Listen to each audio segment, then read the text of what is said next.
A Guerra do Paraguai foi o maior conflito armado internacional ocorrido na América Latina.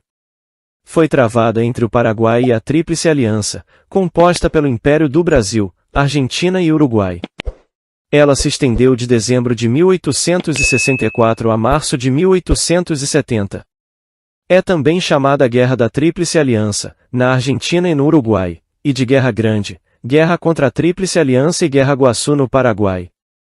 Em 1864, o Brasil estava envolvido num conflito armado no Uruguai, que pôs fim à Guerra do Uruguai ao depor o governo interino uruguaio de Atanásio Aguirre, sucessor de Bernardo Prudêncio Berro, do Partido Blanco e aliado de Francisco Solano Lopes. O ditador paraguaio se opôs à invasão brasileira do Uruguai, porque contrariava seus interesses. O conflito iniciou-se com o aprisionamento no Porto de Assunção, em 11 de novembro de 1864, do barco a vapor brasileiro Marquês de Olinda, que transportava o presidente da província de Mato Grosso, Frederico Carneiro de Campos, que nunca chegou a Cuiabá, morrendo em uma prisão paraguaia. 6 semanas depois, o exército do Paraguai sob ordens de Francisco Solano Lopes invadiu pelo sul a província brasileira de Mato Grosso. Antes da intervenção brasileira no Uruguai, Solano Lopes já vinha produzindo material bélico moderno, em preparação para um futuro conflito com a Argentina mitrista, e não com o Império. Solano Lopes alimentava o sonho expansionista e militarista de formar o Grande Paraguai, que abrangeria, além do Paraguai, as regiões argentinas de Corrientes e Entre Rios, o Uruguai, o Rio Grande do Sul e o Mato Grosso. Objetivando a expansão imperialista, Solano Lopes instalou o serviço militar obrigatório, organizou um exército de 80 mil homens, reaparelhou a marinha e criou indústrias bélicas. Em maio de 1865, o Paraguai também fez várias incursões armadas em território argentino, com o objetivo de conquistar o Rio Grande do Sul. Contra as pretensões do governo paraguaio, o Brasil, a Argentina e o Uruguai reagiram, firmando o acordo militar chamado de Tríplice Aliança. O Império do Brasil, a Argentina mitrista e o Uruguai florista, aliados, derrotaram o Paraguai após mais de 5 anos de lutas durante os quais o Império enviou em torno de 150 mil homens à guerra. A Argentina e o Uruguai sofreram perdas proporcionalmente pesadas. Mais de 50% de suas tropas faleceram durante a guerra, apesar de, em números absolutos, serem menos significativas. Já as perdas humanas sofridas pelo Paraguai são calculadas em até 300 mil pessoas, entre civis e militares, mortos em decorrência dos combates, das epidemias que se alastraram durante a guerra e da fome. A derrota marcou uma reviravolta decisiva na história do Paraguai, tornando-o um dos países mais atrasados da América do Sul, devido ao seu decréscimo populacional, ocupação militar por quase 10 anos, pagamento de pesada indenização de guerra, no caso do Brasil até a Segunda Guerra Mundial, e perda de praticamente 40% do território em litígio para o Brasil e a Argentina. No pós-guerra, o Paraguai manteve-se sob a hegemonia brasileira. Foi o último de 4 conflitos armados internacionais na chamada Questão do Prata, em que o Império do Brasil lutou, no século XIX, pela supremacia sul-americana, tendo o primeiro sido a Guerra da Cisplatina, o segundo a Guerra do Prata e o terceiro a Guerra do Uruguai. Desde sua independência de Portugal e Espanha no início do século XIX, o Império do Brasil e os países hispano-americanos da América do Sul foram atormentados por disputas territoriais. Todas as nações da região tiveram conflitos de fronteira persistentes com vários vizinhos. A maioria tinha reivindicações sobrepostas para os mesmos territórios. As disputas territoriais pioraram quando o vice-reino do Rio da Prata entrou em colapso no início da década de 1810, levando à ascensão da Argentina, Paraguai, Bolívia e Uruguai. O historiador Pelion Orton-Box escreve que a Espanha imperial legou às nações hispano-americanas emancipadas não apenas suas próprias disputas de fronteira com o Brasil português, mas problemas que não a perturbaram, relacionados com os limites exatos de seus próprios vice-reinos, capitanias gerais, audiências e províncias.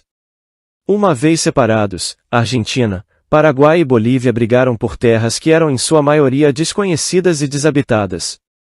Elas eram escassamente povoadas ou colonizadas por tribos nativas que não se identificam com nenhuma das partes envolvidas.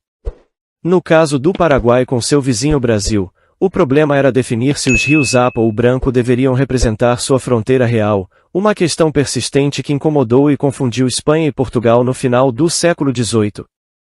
A região entre os dois rios era povoada apenas por algumas tribos indígenas que vagavam pela área atacando assentamentos entre o Brasil e do Paraguai. Quando a guerra estourou entre o Paraguai e o Brasil, a Argentina permaneceu neutra.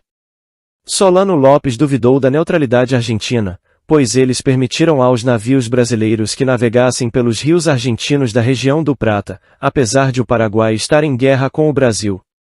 A invasão das províncias de Corrientes e do Rio Grande do Sul foi a segunda fase da ofensiva paraguaia. Para apoiar os blancos uruguaios, os paraguaios tiveram que percorrer o território argentino. Em janeiro de 1865, Solano Lopes pediu permissão à Argentina para um exército de 20.000 homens, comandados pelo general Venceslau Robles, para viajar pela província de Corrientes. O presidente argentino, Bartolomé Mitre, recusou o pedido do Paraguai e outro semelhante do Brasil. Após essa recusa, o Congresso Paraguaio reuniu-se em uma reunião de emergência em 5 de março de 1865.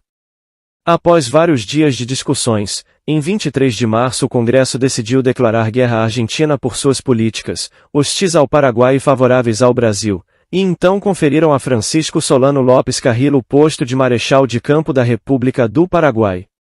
A declaração de guerra foi enviada em 29 de março de 1865 a Buenos Aires. Após a invasão da província de Corrientes pelo Paraguai em 13 de abril de 1865, um grande alvoroço agitou-se em Buenos Aires quando o público soube da declaração de guerra do Paraguai. O presidente Bartolomé Mitre fez um famoso discurso às multidões em 4 de maio de 1865. No mesmo dia, a Argentina declarou guerra ao Paraguai, mas dias antes disso, em 1º de maio de 1865, Brasil, Argentina e Uruguai assinaram secretamente o Tratado da Tríplice Aliança em Buenos Aires. Eles nomearam Bartolomé Mitre, presidente da Argentina, como comandante supremo das forças aliadas. Os signatários do tratado foram Rufino de Elizalde, Argentina, Francisco Otaviano de Almeida Rosa, Brasil, e Carlos de Castro, Uruguai.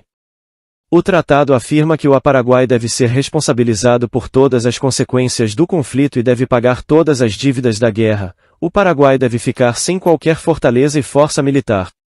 Grandes porções dos territórios paraguaios seriam tomados pela Argentina e pelo Brasil no final do conflito e a independência do Paraguai deveria ser respeitada apenas por 5 anos. O tratado gerou indignação internacional e vozes favoráveis ao Paraguai.